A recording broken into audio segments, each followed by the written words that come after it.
Assalamualaikum warahmatullahi wabarakatuh. Kami dari kelompok 14. Di sini kami akan mempresentasikan hasil laporan proyek distribusi hipergeometrik. Dengan anggota kelompok ada Sherin Naura LIK dengan NIM 231111020, dengan saya sendiri Arsyafati Rahman dengan NIM 231102152, dan Hiskia Kevin Octaviano dengan NIM 231102185. Selanjutnya ini kita ada tujuannya. Di sini kita tujuannya ini pertama mengidentifikasi dan memahami karakteristik dari distribusi hipergeometrik. Selanjutnya yakni menerapkan distribusi ini dalam kasus nyata yang relevan dengan kehidupan mahasiswa. Lalu kita dapat menghitung peluang, min, dan variansi dari perubahan acak yang sesuai berdasarkan rumus yang berlaku. Lalu di sini kita akan menunjukkan penerapan distribusi geometrik secara tepat dan logis melalui penyelesaian soal berbasis permasalahan nyata. Nah, baik, untuk kasus yang pertama, di sini kita ada studi kasus yakni peluang pilihan mahasiswa berpengalaman pada tim paduan suara Universitas Telkom. Pertama ini ada definisi permasalahannya. Di sini PLU akan mengirimkan tim paduan suaranya untuk mengikuti lomba nasional. Di sini panitia buka pendaftaran dan berhasil menjaring 24 siswa dan dari berbagai program studi. Nah, dari jumlah tersebut terdapat 6 mahasiswa yang memiliki pengalaman mengikuti lomba vokal. Nah, sedangkan sisanya ini belum memiliki pengalaman serupa. Nah, panitia ini ingin memilih 5 orang dari total 24 pendaftar dari menjadi bagian tim inti. Nah, pemilihan ini dilakukan secara acak dan tanpa pengembalian. Nah, artinya jika seorang sudah terpilih, maka tidak akan dipilih lagi. Nah, dalam kondisi ini, berapakah peluang bahwa tepat 2 dari 5 mahasiswa yang terpilih yang sudah berpengalaman lomba nasional? Baik, kita tentukan dulu perubahan acaknya. Nah, perubahan acak yang digunakan dalam distribusi hipergeometrik ini biasanya menyatakan banyaknya elemen dengan karakteristik tertentu yang terambil dari sampel. Nah, dalam kasus ini, kita misalkan perubahan acak X menyatakan banyaknya mahasiswa yang memiliki pengalaman lomba vokal nasional yang berhasil terpilih dalam tim yang terdiri dari 5 orang. Nah, perubahan acak ini bersifat diskrit karena nilai-nilainya hanya mungkin berupa bilangan bulat dari 0 hingga 5. Nah, nilai 0 ini berarti tidak ada mahasiswa yang berpengalaman yang terpilih, sedangkan nilai 5 berarti semua yang terpilih adalah mahasiswa berpengalaman. Namun, dalam soal ini kita hanya fokus pada X sama dengan 2, yaitu pada saat 2 orang berpengalaman yang berhasil masuk tim. Nah, selanjutnya kita tentukan parameternya. Nah, distribusi hipergeometrik ini membutuhkan 3 parameter utama, yakni N, total anggota dalam populasi, yaitu 24, yakni jumlah mahasiswa yang mendaftar. Lalu ada K, ini jumlah elemen dalam populasi yang dianggap sebagai sukses, yakni 6, yakni jumlah mahasiswa yang berpengalaman lomba. Lalu ada N, ini untuk ukuran sampel, yakni 5, jumlah mahasiswa yang akan dipilih untuk tim. Lalu ada X, yakni jumlah elemen sukses yang ingin diketahui peluang terambilnya, yakni 2. Selanjutnya, kita menghitung peluang. Nah, rumus distribusi hipergeometrik yang digunakan untuk menghitung peluang adalah peluang bahwa X elemen sukses terambil dari N elemen sampel adalah kombinasi memilih X dari K elemen sukses. Nah, dikali kombinasi memilih N min X dari N min K elemen gagal dibagi dengan kombinasi memilih N dari N elemen total. Sehingga kita substitusikan nilai-nilainya, di mana peluang bahwa 2 dari 5 mahasiswa yang dipilih adalah berpengalaman. Nah, ini kombinasi memiliki 2 dari 6 berpengalaman. Nah, dikali kombinasi memilih 3 dari 18 yang tidak berpengalaman. Nah, dibagi dengan kombinasi memilih 5 dari total 24 berpengalaman. Nah, langkah perhitungannya yakni 6 dipilih 2 sama dengan 15. 18 dipilih 3, maka 816. Nah, lalu 24 dipilih 5, maka 42.504. Nah, hasilnya yakni 15 dikali 816 sama dengan 12.240. Nah, dibagi dengan 42.504, nah hasilnya adalah 0,288. Atau cara baca peluangnya adalah 28,8%. Nah, jadi peluang bahwa 2 dari 5 mahasiswa yang terpilih adalah yang sudah berpengalaman lomba nasional adalah sekitar 28,8%. Nah, ini merupakan peluang yang cukup masuk akal karena jumlah mahasiswa berpengalaman hanya 6 dari 24. Sehingga secara logis akan lebih mungkin hanya 1 atau 2 yang terambil jika hanya memilih 5 orang itu. Nah, selanjutnya, setelah mendapatkan peluang, kita juga menghitung nilai ekspektasi, yakni min dan variansi dari pembaca tersebut. Nah, rumus yang digunakan berdasarkan PDF dari Telio ini adalah nilai harapan atau rata-rata dari X adalah jumlah elemen yang dipilih N dikali dengan proporsi elemen sukses dalam populasi K per N. Nah, kita substitusikan nilai-nilainya. Nah, dengan cara 5 dikali 6 per 24 sama dengan 5 dikali 0,25. Nah, hasilnya adalah 1,25.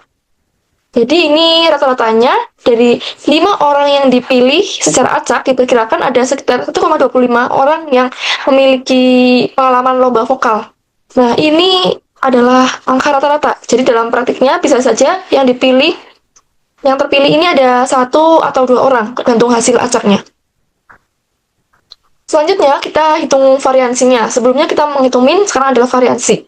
Cara bacanya yakni variansi sama dengan jumlah sampel N dikali proporsi sukses K per N dikali proporsi gagal N min K per N. Nah, dikali koreksi tanpa pengembalian N min N per N min 1. Nah, jadi hasilnya adalah 5 dikali 6 per 24 dikali 18 per 24 dikali 19 per 23. Nah, hasilnya lagi, ini tadi perhitungannya. Nah, hasilnya kita hitung lagi, yakni 0,25 dikali 0,75. Nah, lalu dikali lagi 0,826 menghasilkan 0,7739. Nah, hasil variansi sebesar 0,7739 menunjukkan bahwa penyebaran nilai X dari rata-ratanya tidak terlalu besar, yang artinya jumlah mahasiswa berpengalaman yang terpilih tidak akan jauh dari nilai tengah, yakni sekitar 1-2 orang. Perkenalkan, nama saya Sherin Aura Eli Gunawan dengan NIM 2311102020. Di sini saya akan menjelaskan tentang kasus nomor 2, yaitu dengan judul penerapan distribusi hipergeometrik pada pemilihan karyawan untuk pelatihan teknologi di Departemen Teknologi Informasi. Yang poin A yaitu pendefinisian permasalahan, yaitu sebuah perusahaan teknologi memiliki 12 karyawan, di mana dari 12 karyawan tersebut diketahui bahwa terdapat 5 orang wanita dan 7 orang pria. Manajer sumber daya manusia atau SDM berencana untuk mengirim 4 orang karyawan keluar kota untuk mengikuti pelatihan teknologi teknologi terbaru yang akan berlangsung selama 3 hari. Pelatihan ini bersifat penting karena berkaitan langsung dengan transformasi digital perusahaan, sehingga pemilihan dilakukan secara acak tanpa memandang jenis kelamin. Namun setelah penentuan dilakukan, muncul pertanyaan dari manajer teknologi informasi, yaitu berapa kemungkinan bahwa dari 4 orang yang terpilih tersebut terdapat tepat 2 orang wanita. Di sini kita menentukan peubah acak yang didefinisikan sebagai X sama dengan jumlah wanita yang terpilih dari 4 karyawan yang dipilih. X ini mengikuti distribusi hipergeometrik dengan nilai yang mungkin yaitu 0, 1, 2, 3, dan 4. Namun yang ingin diketahui adalah X sama dengan 2, yaitu peluang tepat bahwa 2 orang wanita terpilih. Dari soal pada kasus ini kita dapat menentukan beberapa parameter, yaitu di sini terdapat 5 parameter, yaitu N besar sama dengan 12, jumlah total karyawan, K sama dengan 5, K besar sama dengan 5, yaitu jumlah wanita, N dikurangi K sama dengan 12 dikurangi 5, yaitu 7 jumlah pria, N kecil sama dengan 4, yaitu jumlah karyawan yang dipilih, dan X sama dengan 2, yaitu jumlah wanita yang diinginkan. Di sini poin D yaitu menghitung peluang dengan rumus yaitu P dalam kurung X besar sama dengan X sama dengan K, X besar dikali dalam kurung N kurangi K besar, N kecil kurangi X per N kecil. Lalu di sini kita masukkan X kecil ini sebagai 2, yaitu sebagai jumlah wanita yang diinginkan. Sehingga kita dapat mendapatkan hasil yaitu 10 dikali 21 per 495, yaitu 210 per 495 sama dengan 0,4242. Jadi peluang bahwa tepat 2 dari 4 karyawan terpilih adalah wanita adalah sekitar 42,42%. Lalu di sini poin E yaitu menghitung min dan variansi. Min itu rata-rata yang memiliki rumus yaitu min sama dengan N kecil dikali K per N besar sama dengan 4 dikali 5 per 12 sama dengan 20 per 12, atau kita bulatkan menjadi 0,67, yaitu secara rata-rata atau min ini dari 4 karyawan yang terpilih secara acak terdapat 1,67 orang wanita yang akan terpilih. Lalu di sini kita menghitung variansi dengan rumus yaitu N kecil dikali K per N dikali 1, dikali dalam kurung 1 dikurangi K besar per N dikali N besar per N kurangi 1. Lalu kita masukkan semua parameter yang disebutkan dalam rumus ini sehingga menghasilkan 0,7068.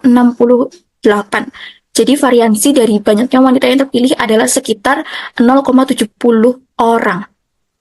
Mungkin sekian dari saya dan akan dilanjutkan oleh teman saya. Oke, perkenalkan, nama saya Kevin Octaviano dengan NIM 2311102185. Di sini saya akan melanjutkan ke kasus yang ketiga, yaitu penerapan distribusi hipergeometrik dalam seleksi produk untuk inspeksi kualitas di koperasi mahasiswa. Di poin A ada definisi permasalahan. Sebuah koperasi mahasiswa memiliki 40 produk makanan ringan, terdiri atas 10 produk cacat dan 50 produk dalam kondisi baik. Untuk menjawab kualitas, tim inspeksi akan memilih 6 produk secara acak tanpa pengembalian. Berapa peluang bahwa tepat 2 dari 6 produk yang dipilih merupakan produk cacat? Nah, dalam konteks permasalahan di atas, di sini adalah pengubah acaknya. Kita mendefinisikan sebuah pengubah acak X yang merepresentasikan jumlah produk cacat yang terambil dari 6 produk yang dipilih secara acak. Pengubah acak ini memiliki nilai diskrit yaitu dapat bernilai 0, 1, 2, sampai 6, tergantung pada jumlah produk cacat yang berhasil terambil dalam sampel. Namun karena kita fokus pada peristiwa di mana tepat 2 produk cacat terpilih, maka nilai yang diamati dari pengubah acak X adalah 2. Lalu untuk C parameter, distribusi hipergeometrik ditentukan oleh 3 parameter utama, yang semuanya relevan dengan situasi nyata pada kasus ini. N seberangan 40, yaitu jumlah total produk di gudang. K seberangan 10, yaitu jumlah produk yang cacat di gudang. N kecil, yaitu 6, seberangan jumlah produk yang dipilih untuk diperiksa. Karena ingin menghitung peluang untuk mendapatkan tepat 2 produk cacat, sehingga nilai pengubah acak yang diobservasi adalah X seberangan 2. Lalu untuk menghitung peluangnya, kita harus menemukan rumus dari distribusi hipergeometriknya, yaitu P seberangan X seberangan X, seberangan K ambil X dikali N besar dikurang K, N kecil dikurang X, per N besar ambil N. Lalu masukkan parameter yang telah didefinisikan, yaitu 10 ambil 2 dikali 40 dikurang 10, ambil 6 dikurang 2, per 40 ambil 6, seberangan 10 ambil 2 dikali 30 bagi 4, per 40 bagi 6, seberangan 45 dikali 27.405 per 3.838.380, seberangan 1.233.225 per 3.838.380, yang hampir mendekati 0,3214. Jadi peluang bahwa tepat 2 dari 6 produk yang dipilih adalah cacat adalah sekitar 0,3214 atau 32,14%. Nilai ini cukup signifikan yang menunjukkan bahwa ada kemungkinan nyata menemukan produk cacat saat pengambilan sampel secara acak. Lalu di sini ada menghitung min dan variansi. Untuk minnya yaitu rumusnya adalah min sama dengan N dikali K per N besar. Lalu masukkan parameternya sama dengan 6 dikali 10 per 40, sama dengan 6 dikali 0,25 sama dengan 1,5. Secara rata-rata, dari setiap 6 produk yang diambil secara acak, sekitar 1,6 produk diperkirakan cacat. Lalu untuk variansinya, untuk rumusnya itu variansi sama dengan N dikali K per N besar dikali 1 dikurangi K per N besar dikali N besar dikurangi N per N besar dikurangi 1. Lalu masukkan parameternya, sehingga menjadi 6 dikali 10 per 40, dikali 1 dikurangi 10 per 40, dikali 40 per 6 per 40, min 1. Menjadi 6 dikali 0,25, dikali 0,75, dikali 34 per 39. Menjadi 6 dikali 0,1875, kali 0,8718, hampir mendekati dengan 0,981. Maka variasi dari pengumpulan sak ini adalah sekitar 0,981. Nilai ini menunjukkan tingkat penyebaran atau keragaman jumlah produk cacat yang mungkin terambil dari satu sampel yang berbeda 6. Semakin tinggi nilai variasi, semakin besar pula kemungkinan fluktuasi jumlah produk dalam setiap pengambilan sampel tanpa pengembalian.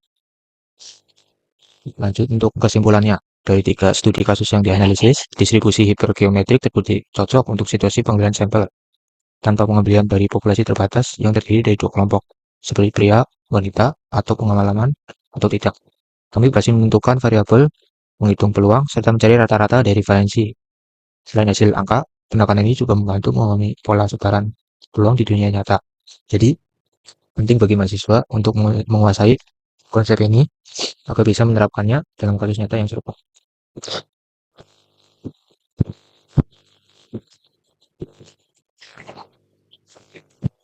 Oke, mungkin sampai sini aja presentasi dari mata kuliah teori peluang kelompok 14. Sebelum itu kami minta maaf apabila ada kesalahan kata dalam penyampaian dan pengucapan. Sekian dari kami, semoga apa yang sudah kami sampaikan bisa mudah dipahami. Kami dari kelompok 14 mengucapkan terima kasih banyak. Sampai jumpa. Cihui.